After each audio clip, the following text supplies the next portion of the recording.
আমার ভাইরা, জান্নাতে যেতে হলে নামাজ পড়া লাগবে। নামাজকে মাইনাস করে দিয়ে কোনো পীরগিরি নাই, কোনো বেড়াগিরি নাই, কোনো নেতাগিরি নাই।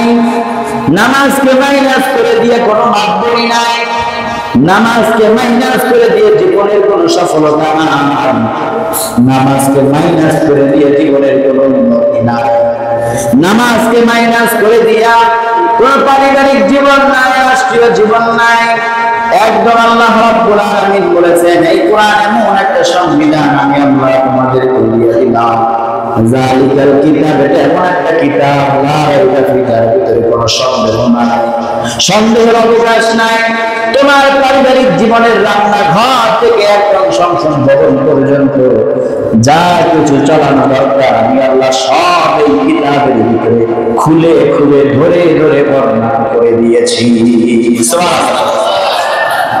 তাহলে জান্নাতে যাওয়ার জন্য এক নাম্বার কোয়ালিটি হলো তার ভিতরে নামাজ থাকা লাগবে, তার ভিতরে পরিপূর্ণ ঈমান থাকা লাগবে। ঈমান ছাড়াও কিন্তু জান্নাতে যাওয়া যাবে না।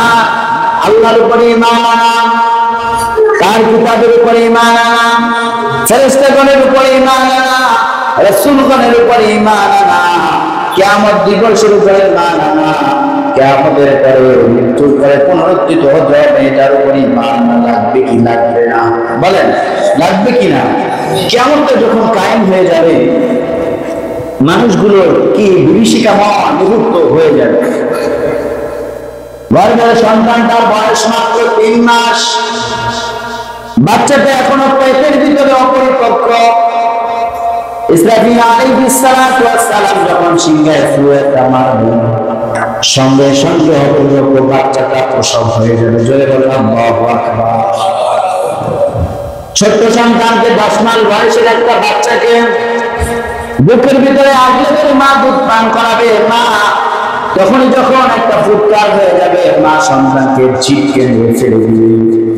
মানুষগুলো এদিক সেদিক দৌড়াতে থাকবে, জমিনটা কাঁপতে শুরু করবে, জমিনটা কাঁপতে শুরু করবে। আল্লাহ রাব্বুল আলামিন কোরআনুল কারীমের ভিতরে 30 নম্বর পারায় জিলজাল সূরার ভিতরে আল্লাহ রাব্বুল আলামিন বলেন, وأخرجت الأرض أثقالها وقال الإنسان ما لها। মানুষগুলো পাগলের মতো হয় না। কি হয়েছে, কি হয়েছে, কোথায়? কেউ নাই, কেউ নাই। জমিটা তো কাঁপে কেন? পাহাড়গুলো তুলার মতো উঠতে থাকবে, মানুষগুলো এদিক সেদিক দৌড়াতে থাকবে। আবার যখন আরেকটা ফুৎকার হবে, সঙ্গে সঙ্গে জমিনগুলো ফেটে যাবে। জমিনের ভিতরে যা কিছু আছে জমিন সব বের করে দিবে। মানুষগুলো উঠে কিয়ামতের ময়দানের দিকে দৌড়াতে থাকবে, সবাই দৌড়াতে থাকবে। কে কোথায় যায় কেউ জানে না।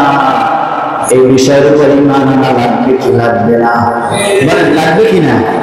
লাগবে। আজকে যে ভূমিকম্প হয়েছিল দেখেছেন, বিল্ডিং এর ভিতরে খাটের উপরে বসে আছি, মনে হচ্ছে কে যেন ধাক্কা দিচ্ছে।